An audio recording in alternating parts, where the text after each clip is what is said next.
time you lie to the government about anything dealing with your import or your export, even if it's really an innocent reason, it's a hassle.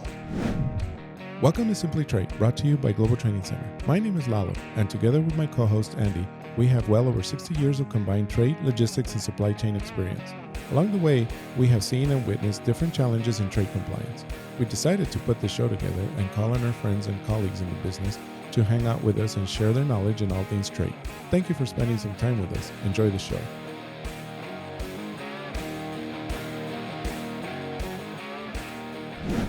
Hey, Lalo, it's good to be back. We are looking forward to another great show today, but it's the feedback we've been getting has been great, so I want to say thank you to our listening audience. Wait till we release the video on this, because then you can print a picture and then throw darts at it for me here. So, but because I look like the south end of a northbound mule. So anyway. But hey, things have been going well, but with that, Lalo, how have you been doing? Doing good. Getting ready to head out this weekend, but yeah, everything's been going well here with the show, like you said, and this might be our second or third show after we made that announcement that we are trending in Europe. So let's see how this goes now after we said that. So, but which is really good. I mean, we're kind of excited about that and trying to see a little bit more of our numbers. So again, thank you to our European audience. Thanks for listening. And anybody else too. I mean, we see people from Mexico, Saudi Arabia, even, in all parts of the world that are listening, which is cool. And of course our biggest audience being the U.S. So thank you all for supporting us and listening to us. And always don't forget to hit the follow hit the button, like button and the like button. Yeah, follow, yes. And even we need you guys. It's like, please take us. We've been doing a lot of work here. We need you. Here we go. Well, even any feedback, even any feedback, good or bad, is good for us. That way we'll know what we're doing right or wrong, and so just let us know, and we'll be more than glad to adjust accordingly. And but anyway. This show's a special show. I guess it's we're running it on a different date. It's Halloween, so we're coming up. We're excited to run it on this date. We're theming this show as a spooky stories of trade compliance, or call it what you will, But well.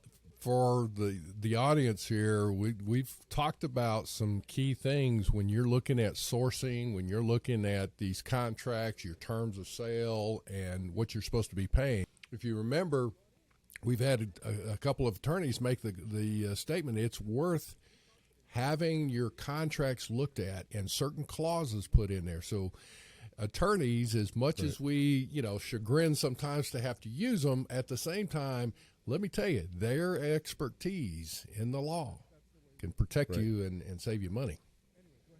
Right. So we invited actually a good friend of ours that we've known for a million years. I mean, and God, I've known Adrienne for a long time. We go way back from when I was in the software business, and I think we did. Adrienne Braumiller. Yeah, Adrienne Braumiller. My goodness! It's the one thing that one of the first times I actually got to meet Adrienne. We were at a ICPA conference in Fort Worth. Actually, man, I tell you what, you've been all over the world. It is such an honor to have you join Lalo and myself. Thank you so much. You're just such a great person. I really appreciate it. Thank you so much for having me. And I'm glad I've gotten to know both of you these many years. Well, thanks, Adrienne. And I told Andy, if someone's going to have any horror stories about trade compliance, I think Adrienne will know some of these. So that's why we have you on the show, and hopefully you'll help our audience realize that some of these scary stories don't have to happen to them, and you can point them in the right direction. So. Well, the thing that I like about people telling stories of situations, most folks can identify with the story at some point in there, some character in there or some situation, and go, you know what, I could be in that, or no, I wouldn't touch that, or whatever the case is. But it's like some of the things that I guess what we're going to talk about, what went wrong, and everything you wanted to know that went wrong here, kind of thing. So, Adrienne, what do you have for us? Oh, well, I have a story that is really the worst of all. The scariest of the scary, and at the end of it, we'll have to say, like, what lessons can we learn from it? And in my 30-year career as an attorney, this is probably the worst case that I've ever had to deal with. It starts out, this is an export control case, and so essentially what happened was I had a young man come to me. He was a Russian national.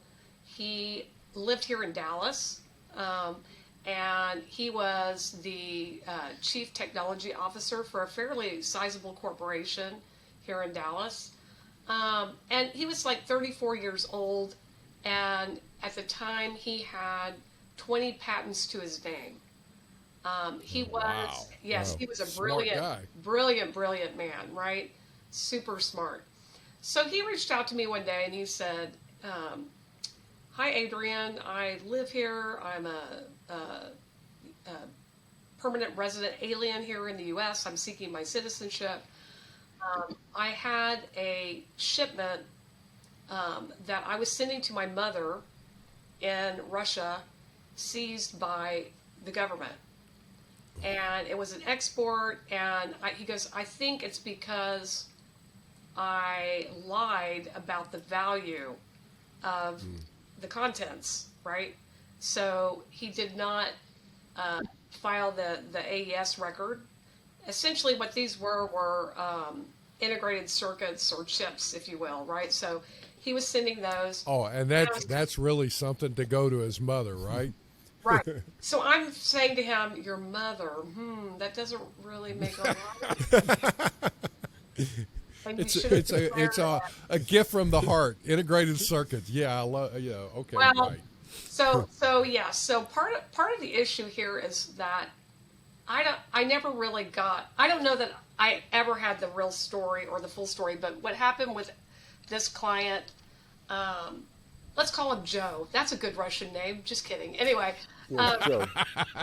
Joe.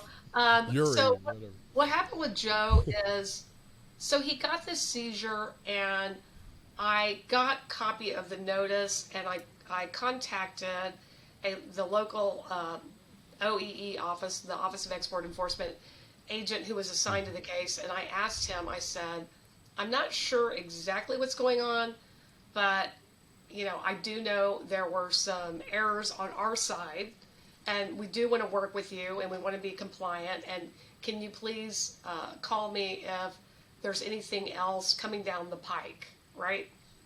So about a month goes by. It's probably just after Thanksgiving, and the next thing I know is I get a call from his wife, who says that they were coming back from a Caribbean island, and he was arrested. He was arrested by the federal government and put in jail. Wow. So I'm like, oh my Lord. Okay, so I essentially find out that the government is saying that what he was exporting was being exported, and it was EAR 99, by the way, but the end user was supposedly a Russian defense contractor who was using these chips to make IEDs. And the government said those IEDs were being used to kill American military. And I was like, oh my God, this is horrible. Well, so Joe is like, no, I would never do that. I do have a partner, but I would never do that. That's not what I did, blah, blah. But I really couldn't talk to him that much. And I did have a criminal attorney who actually was handling a lot of that criminal piece of it, because I don't do criminal law. So, we were hoping to get him out before Christmas on his arraignment. But what happened was he got very sick. So the judge decided, because he was very sick, that he would keep him. He didn't want to have a hearing until after Joe was feeling better, right? He had the flu. So he's like, I don't want to do anything until later. So we finally, I think it was like right after Christmas, we have the hearing. We get the bail set. We get him out. And we arrange for him to meet with the special agents. We're going to fully cooperate, right? Anytime there's an investigation, you want to fully cooperate. You want to try and mitigate any kind of penalties that might be issued against you, and cooperation is one way you do that. So the next day, we were supposed to meet with the government, and can anyone guess what happened? Does anybody have an idea? Did he not show up? Yeah, did he leave? Worse than that, he killed himself. Oh my goodness. I have never had a client kill themselves. So Oh my God. apparently, and again, 34 years old, apparently, in the Russian culture, when you've reached such a high level as Joe had, there was so much shame and concern about what this was going to do to his reputation. The letter that he left was not like he did anything other than his friend, who was supposedly going to help him sell this stuff and make some money and give it to his mother, that it was his friend's fault, right? And I saw one of the special agents, one of the assistant U.S. attorneys at a conference, and he came up to me and he told me how sorry he was that my client chose this path. And I said to him, can I ask you, did you really have something so horrific on him that was worth him killing himself? And he said, oh God, Adrienne, no. We had some things on him. He might have spent possibly a year in jail, maybe 6 months, but it wasn't worth killing himself over, Right. So I think, what would be the moral of this story? It's a horrible, let's think about some morals here. I think really the key is obviously anytime you lie to the government about anything dealing with your import or your export, even if it's really an innocent reason, it's a hassle. I don't want to have to make a filing, right? I don't want to file anything. It's a hassle. Well, if I lie about the value, and by the way, I think these were valued at about $15,000. So it wasn't, a huge number, right? And there's no duties on exports. But anyway, it does seem suspicious, correct? Yeah. And I think for me, it was really, it was very sad to me that this young man, killed himself over something that really would not have amounted to the end of the world, So that's my scariest story. All right, let's look at some application out of this. Well, first off, obviously, you don't want to, falsify the value on those kinds of things. The other question is, chances are, if he falsified the value, I would not be surprised if he also didn't describe the commodity correctly. But regardless, that said, is that somebody, especially from a business perspective, but you can apply it to your personal life as well. But if the Sarbanes and Oxley legislation, that's one of the things that I think went through that was actually, it's good if you apply it. What do I mean by that? Sarbanes and Oxley just means that you've got to make sure any part of any transaction you're part of, that the information is accurate, and that that you're giving forth the correct information that you know of at the time. If a mistake is made, it's like usually somebody didn't know something correctly. Right. But if you follow that principle, Right. accurate values, accurate descriptions, and make sure you know who you're dealing with, because that's the other thing is he's shipping it to his mother thinking that would absolve that probably. but it's all along he's doing some kind of business deal with somebody else. So you pull in your family into that, it just makes it that much more difficult. I wouldn't do it. It's just Yeah, it was a very strange, anomalous case in my. I mean, I don't normally deal with those, but what I do deal with a lot are mergers and acquisitions, right? oh, As that's another one. Yeah, that's another one, and I also deal with a lot of anti-dumping countervailing duties. One of the cases that I had that was very interesting. I think this happens a lot with, smaller companies that really don't take the time to do their due diligence, which is really critical. Anytime you're involving yourself in importing, I'm still surprised to this day how many companies don't really understand what they're doing and what legal requirements there are in the importing arena. Hey, Adrienne, yeah. hang on just a second. Yeah. Let me interrupt you just for a second. Sure, absolutely. We've had a couple of podcast shows on the anti-dumping countervailing duty. What's great about that was it was talking about, how serious it was from the laws and the regulations and all that.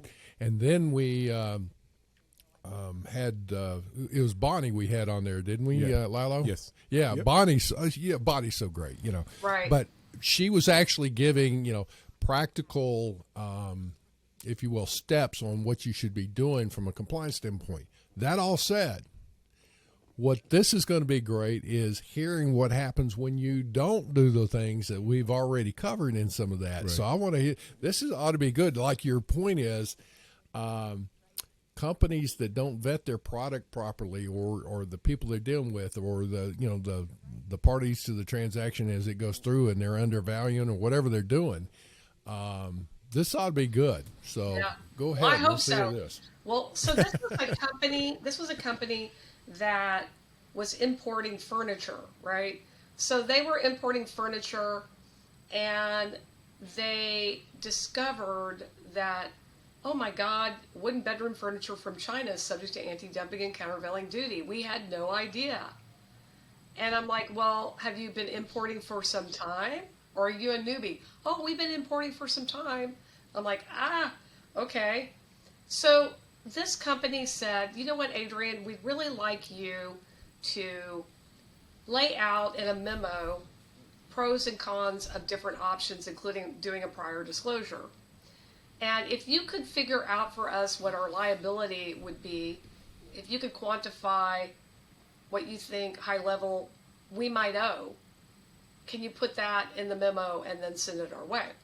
Sure. I can. So they... Which puts more liability on them because now it's in black and white. Thank you. That's exactly the point. I can. But a lot of times, senior management wants to see the justification and the options and also the bottom line, right? They want to see that. Right. So this company decided the amount I think was in excess of $500,000, and so they were very concerned about could they even pay it, right? So because there's no legal obligation to file a prior disclosure, and because it would have essentially bankrupt the company, they decided not to do anything, but just not to bring in goods anymore that were wooden bedroom furniture from China. So they decided to do nothing. So I go on my merry way. About 6 months later, I get a call from the U.S. Attorney's Office. Ms. Braumiller, we know that you previously represented ABC Company. And I'm like, okay.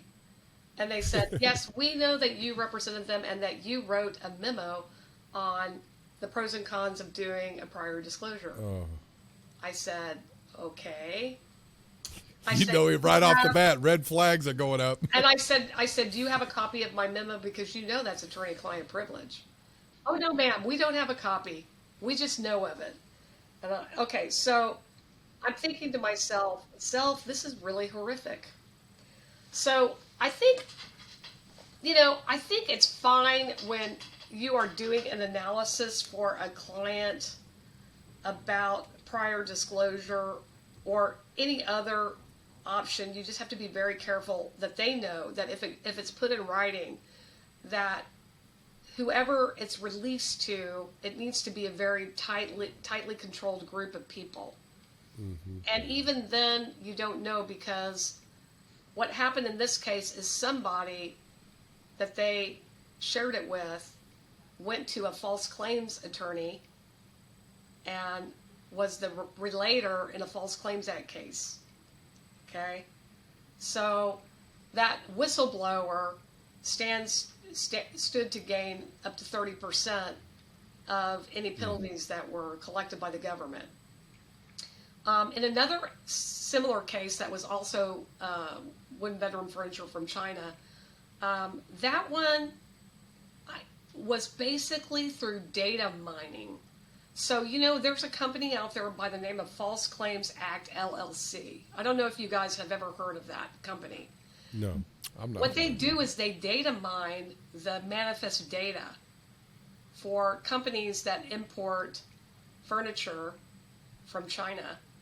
And if they see certain things like a filing cabinet, which this happened a lot, misdescription in the of the cargo, filing cabinets are actually bedroom end tables or nightstands, right?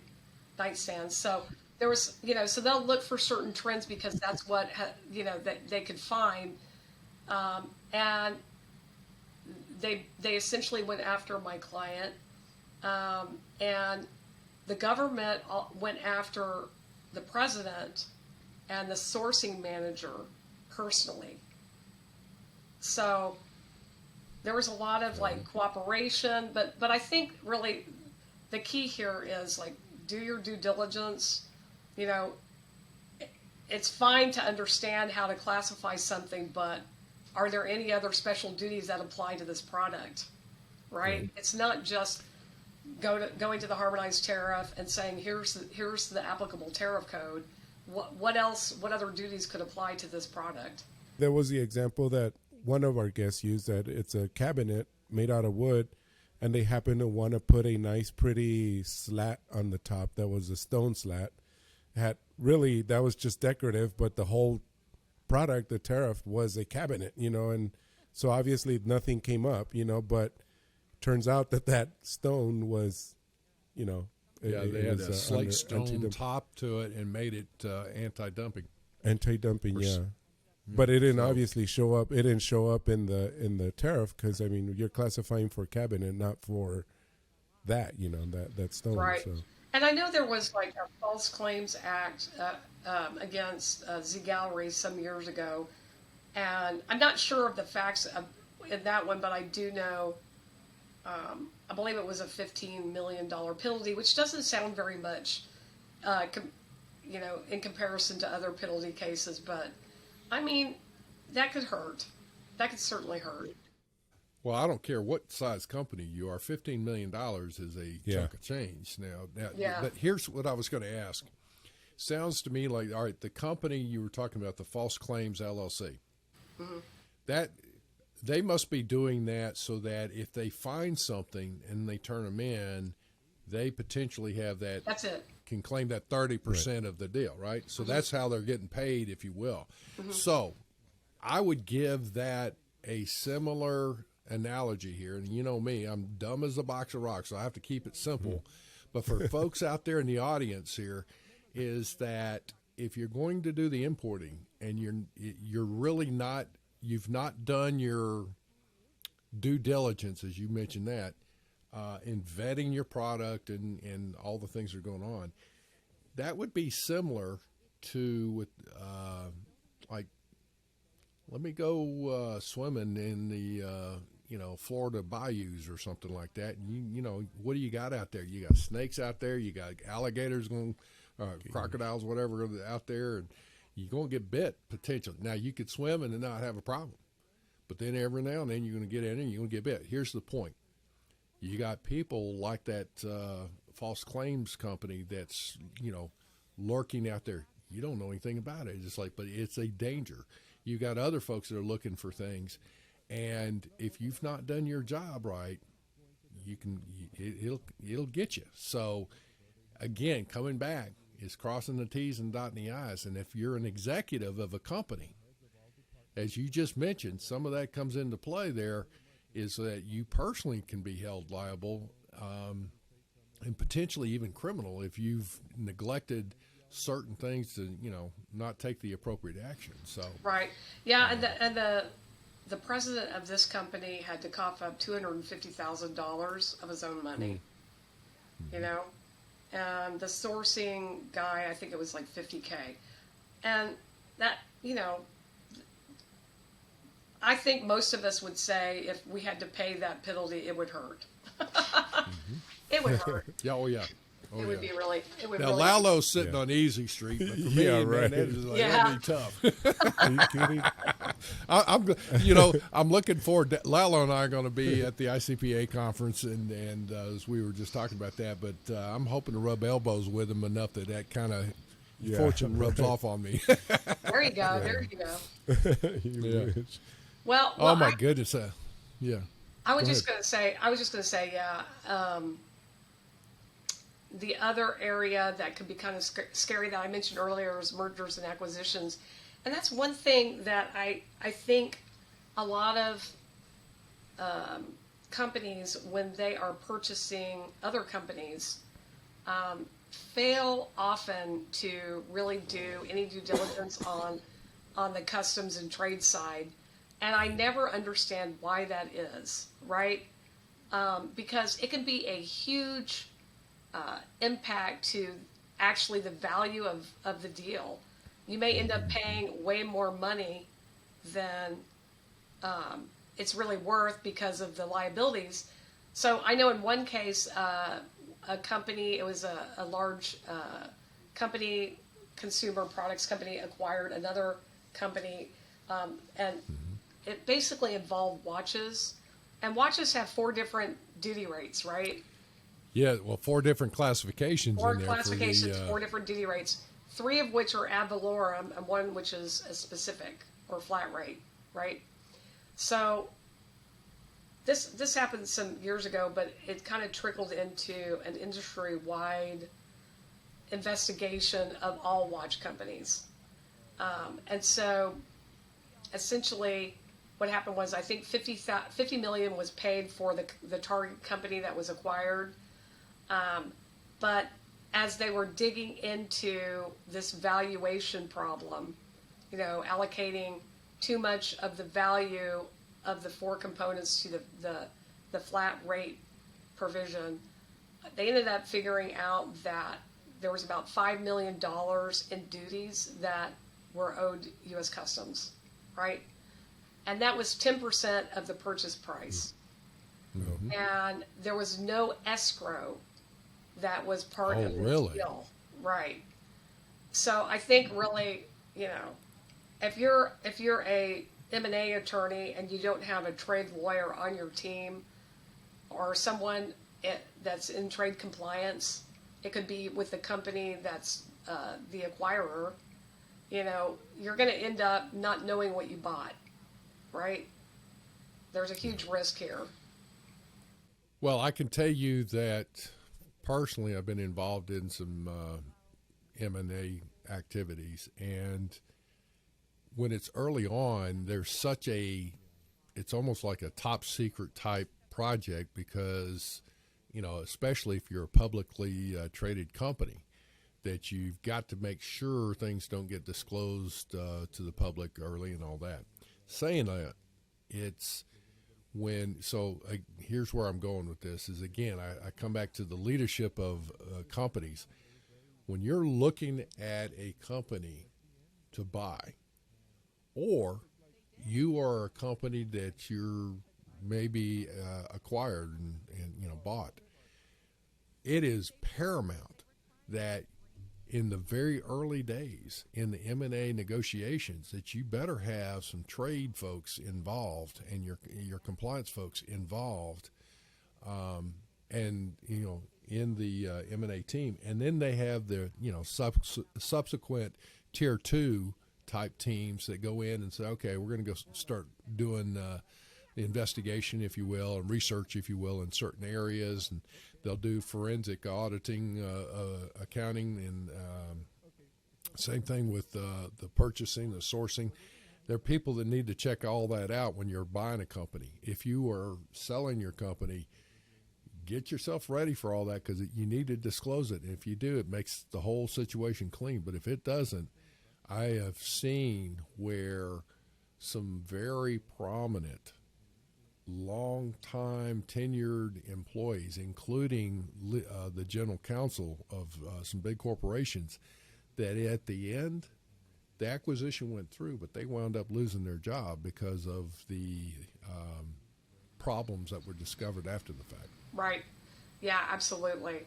Yeah, I've seen too many cases where we've actually been brought in after the acquisition, or, right before closing, but they're still planning on closing regardless of what we do. Oh, yeah, and they want you to, well, just hurry up and do your thing, right? Right, yeah. And, that's the wrong time to do it. That is the wrong time to do it.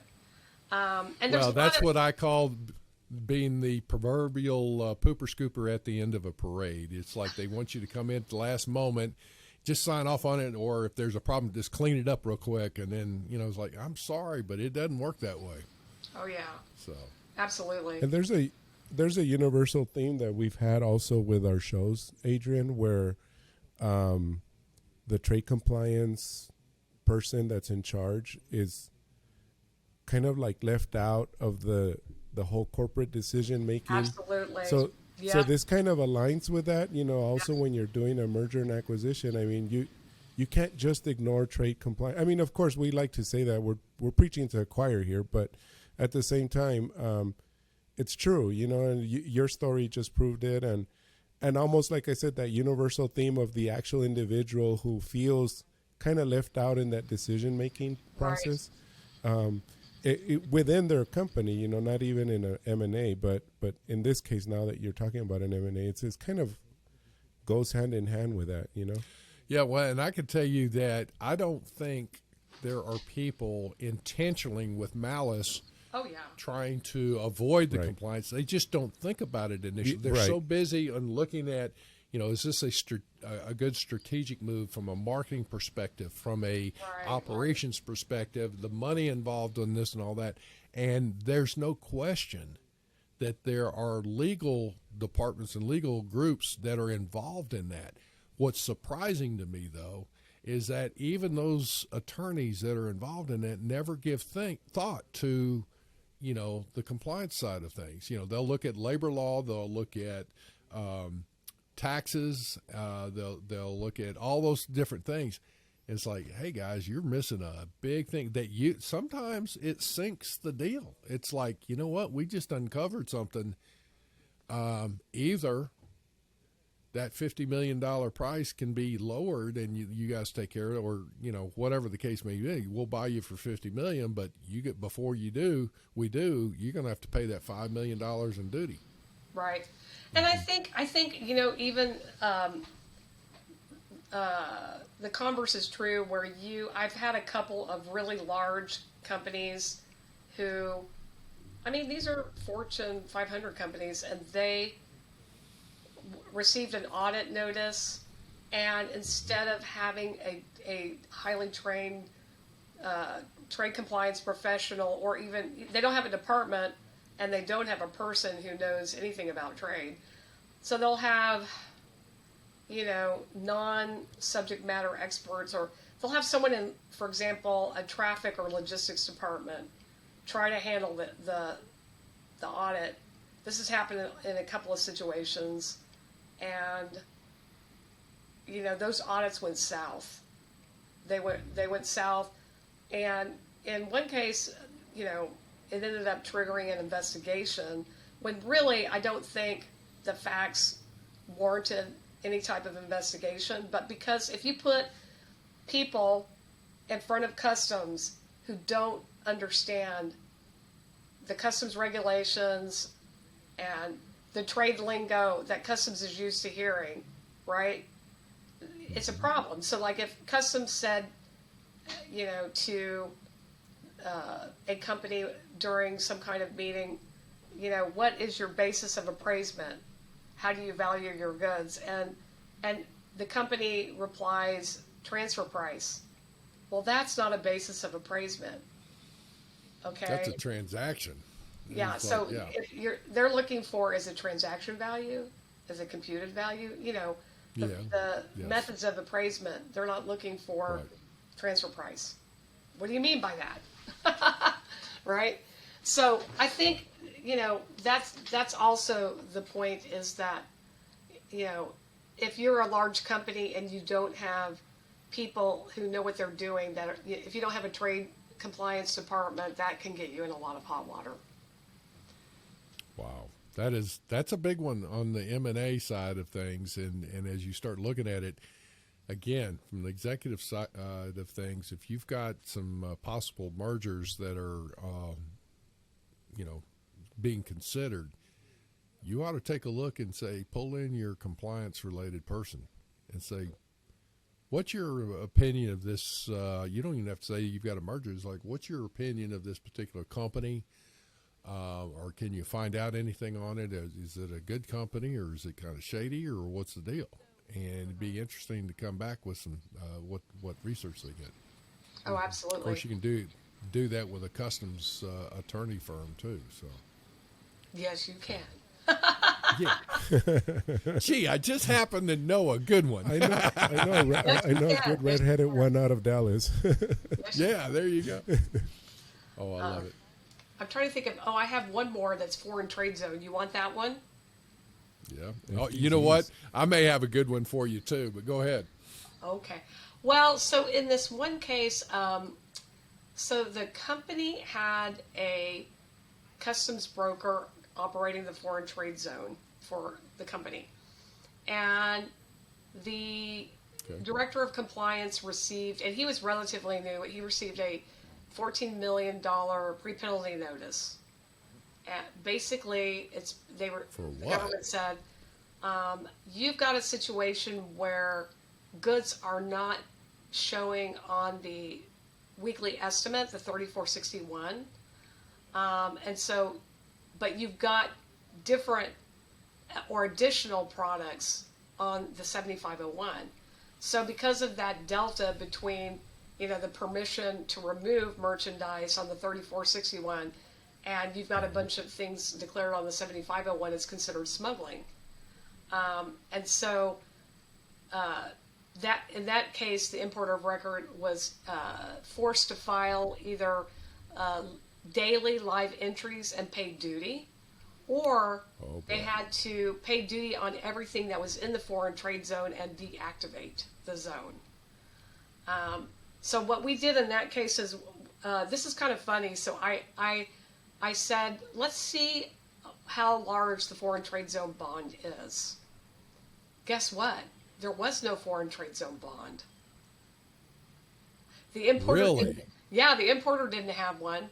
And so we submitted an offer in compromise, and I offered them $15,000. Because there was no, I was like, hey, you're not covered customs. There's no foreign trade zone bond. Here's $15K. Will you take that? We were able to work it out. Customs did accept the offer in compromise based on our promise to put in place, better procedures and broker oversight and broker management. Because really, in this case, the failure that the company had is that they relied too much on their customs broker to manage their compliance program. And you really can't delegate that. A lot of people want to say, my broker's responsible. What do you do about trade compliance? Oh, my broker handles everything. No, you have a responsibility too. So that's and you need to know, and that's why some of the things that we're looking at in these shows, we're wanting to empower especially upper management with the knowledge and the questions that they should be asking their staff. Right. Doesn't mean you have to become an expert in this. Yes, you have people that you may outsource to, but you better have enough knowledge to realize that if it goes wrong, it's coming, on around your neck. There's where this will be hung. So Right.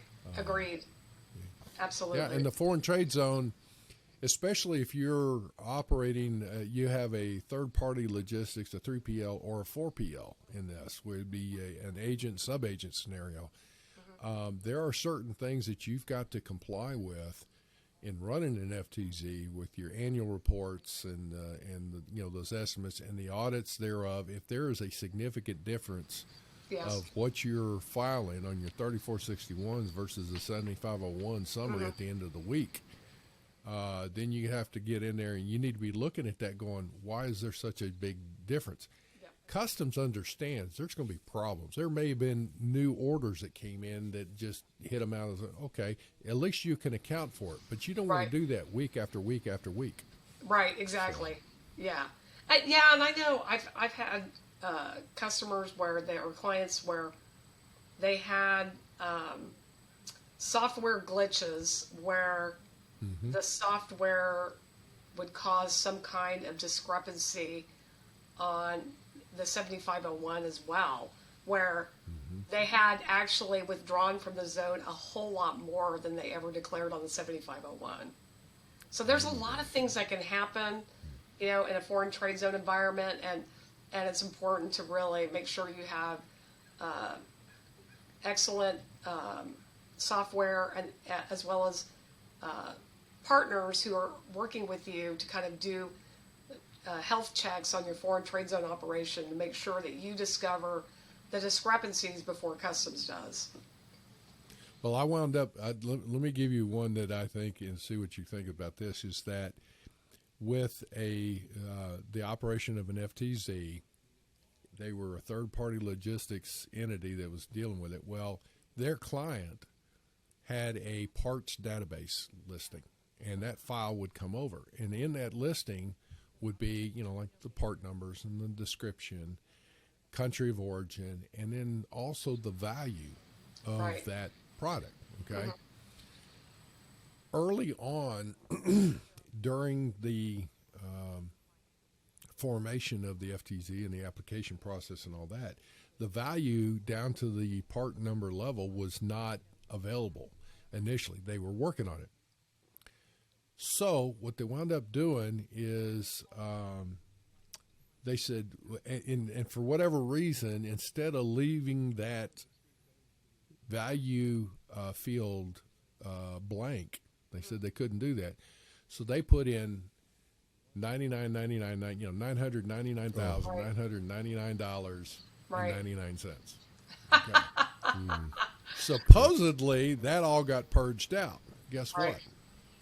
There was an entry that went through with that part number, and it wasn't like it was right off the bat. It was like 6, 7, 8, 9 months later. All of a sudden that part number came up on a customer order. Guess what? The value had never been updated. So here's this exorbitant value. Oh, Lord. It went through, was transmitted. Now, right off the bat, I'm going to tell you, the checks and balances. Any entry, and this is something from your compliance side, whether it's an FTZ, whether you're a customs broker, whatever, if you've got an entry that goes forward with an exorbitant value, it needs a second or third level check just to make sure, is it accurate or what's going on? Right. This particular entry wound up with $1.5 million in duties assessed on it. Okay? It actually made it through on that.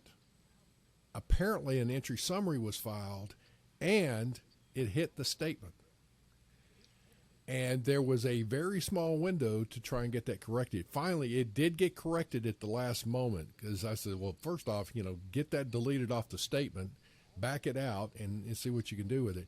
Fortunately, all that did get corrected, but it was like, the software had to be, the software vendors had to be involved in that, because it had already gone past all the checks and balances, and people let it go.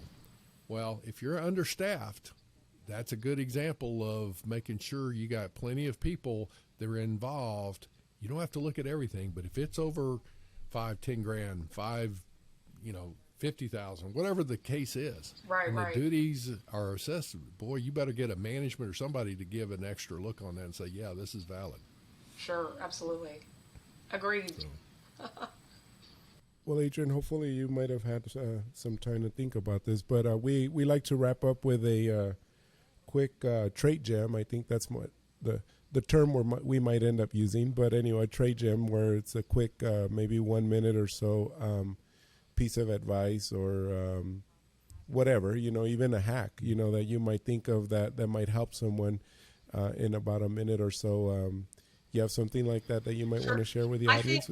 I think the one thing I think is the most helpful is for companies to make sure that they have an ACE account, and that if they're an importer or exporter or both, that they're regularly monitoring their ACE reports and the data that they see there, because a lot of times people will say we don't do X or we do Y, and then I'll say, but what does the ACE data show?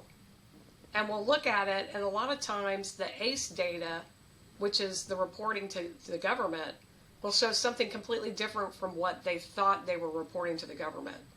So I think from my vantage point, doing an ACE data review periodically to make sure that the classifications are right, to make sure that the customs brokers that you've empowered to file entries on your behalf, or freight forwarders on filing export shipments, that those are parties that you're really doing business with, right?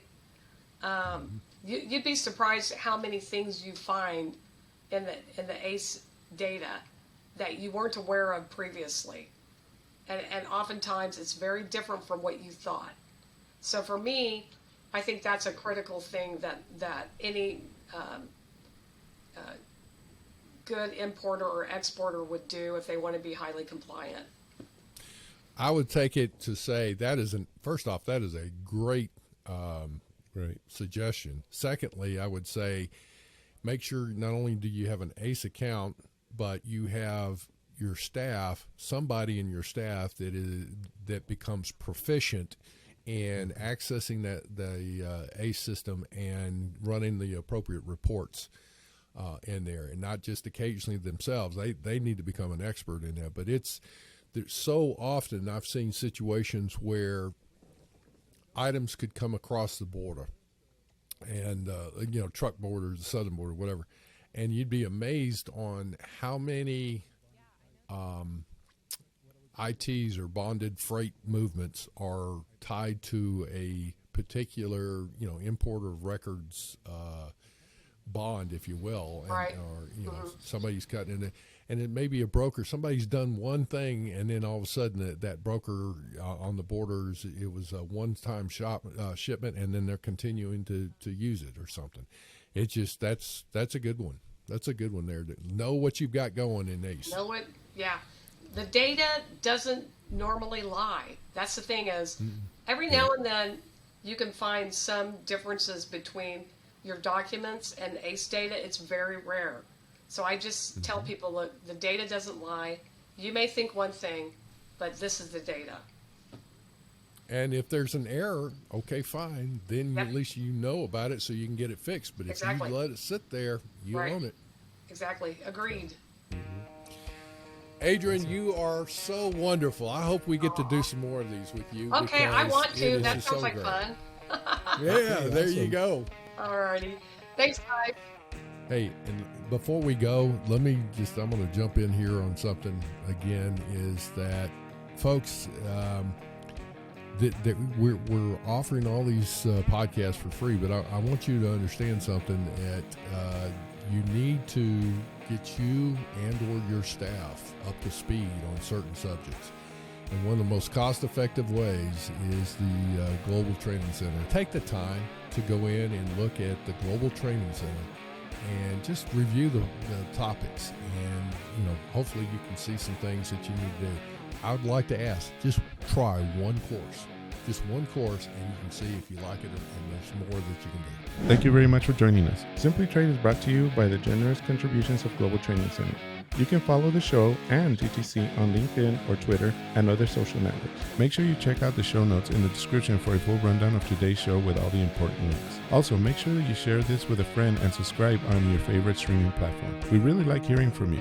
If you enjoyed the show, make sure to rate and review wherever you listen to this podcast. If you or someone you know would like to be a guest on the show or would like to sponsor Simply Trade or suggest any topic you would like for us to discuss, please contact us via email at simplytrade@globaltrainingcenter.com, or you can DM us on Twitter at simplytradepod. Thank you again for the privilege of your time. Happy trading.